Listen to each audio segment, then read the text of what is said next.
Greetings from Jisoo University in China. I'm Dr. Farzaneh Haratian, an associate professor, and today I'm invited to have a speech for Vivekananda College Voice of Teachers in India. Pleasure to start with a nice poem. Then later I'm going to talk about the power of poetry and literature in healing as a therapeutic model, as a therapeutic approach towards mental wellness, psychological well-being, and emotional stability. I'm going to start reading the poem Persua.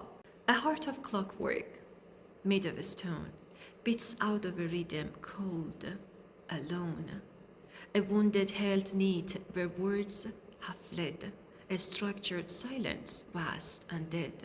But in the deep bones ancient night, a stir of shadows, shifting light, not noise, but layers long concealed, where what was cut begins to heal. So let the stanza build a room, a sheltered space beyond the gloom. Let the spilling line begin to tie the gap between the scream and sigh. For forms not cage, but kind of birth, the broken line finds its own worth, and in the pause, the beneath, the weight, a green shoot cracks the sealed stone's weight. This is the change, the lead of pain, made bright inside the mind's own flame. Not just release, but something kept, a self in pieces, finely swept. The head, now lit with purpose, gleams, a map of stars drawn from the seams. The self, once shattered, learns to hold the very story that it told. This poem is a map. It is a map of the mind's recovery.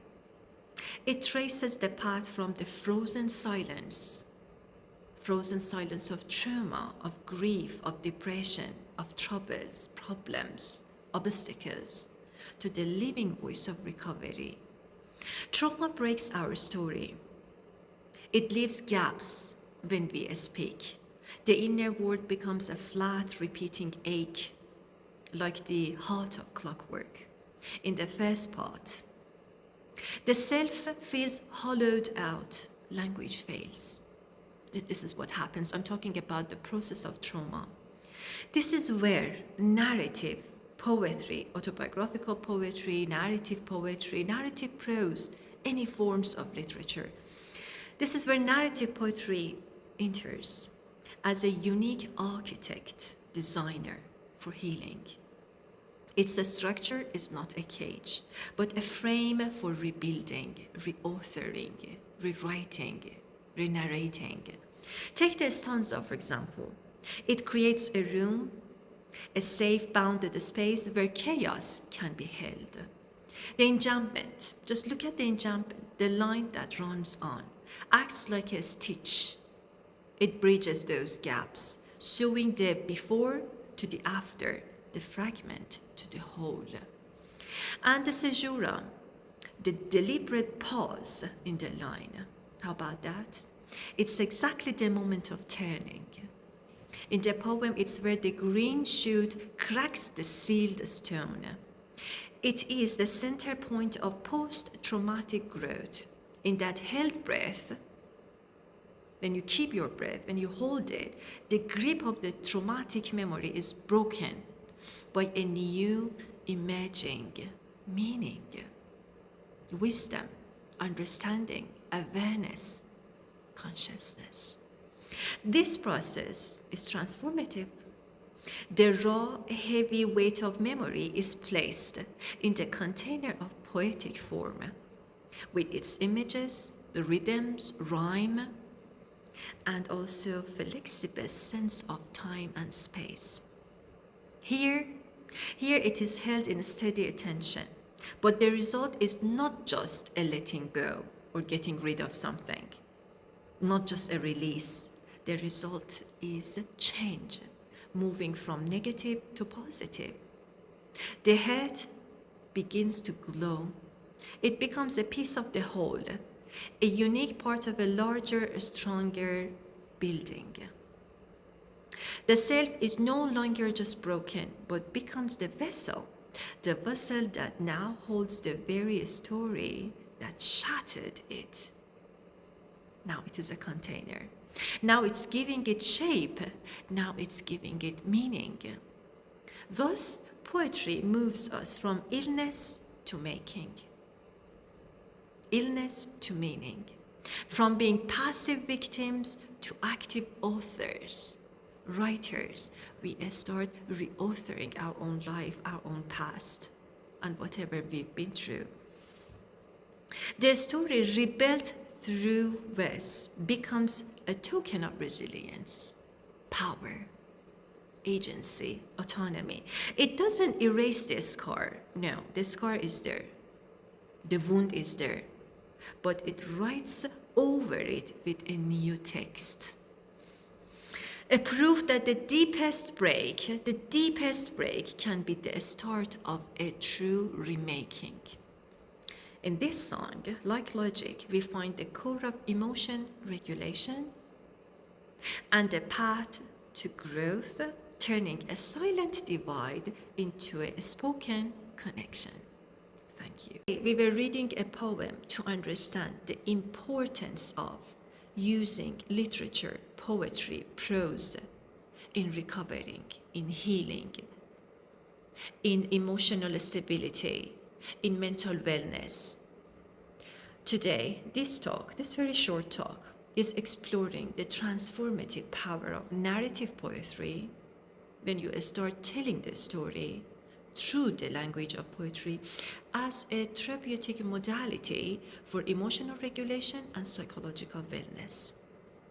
For whom? For the individuals, basically, for everyone, but basically focusing on the individuals experiencing trauma and PTSD, moving beyond traditional views of poetry as a mere artistic mode of expression, and then trying to examine how unique structural elements of poetry, the music, rhyme, rhythm, literary devices, metaphors, temporal and spatial flexibility, and also direct touch on the pain, how they can function, how they can serve as precise tools for cognitive and emotional processing.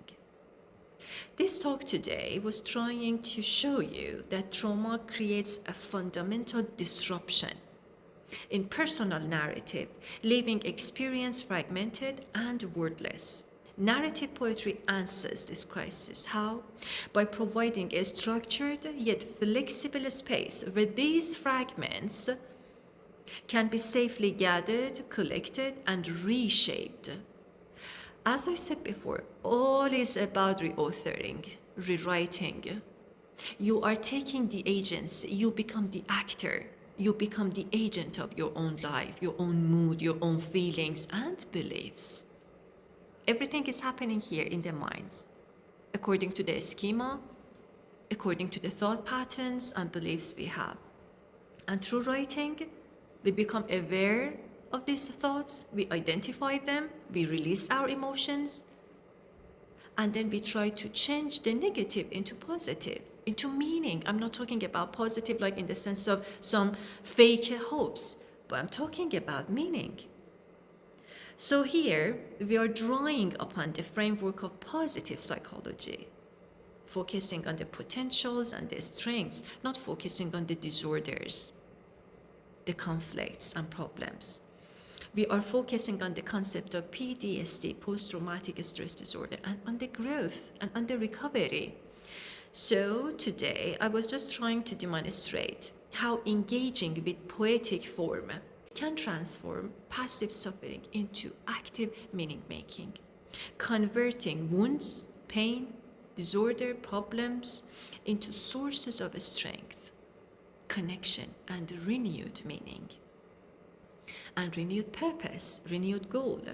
This active poetic composition is framed not as a mere catharsis, but as an integration, as an integrative process of healing where the silent self finds voice. And the fractured self, fractured, broken, shattered self, finds wholeness.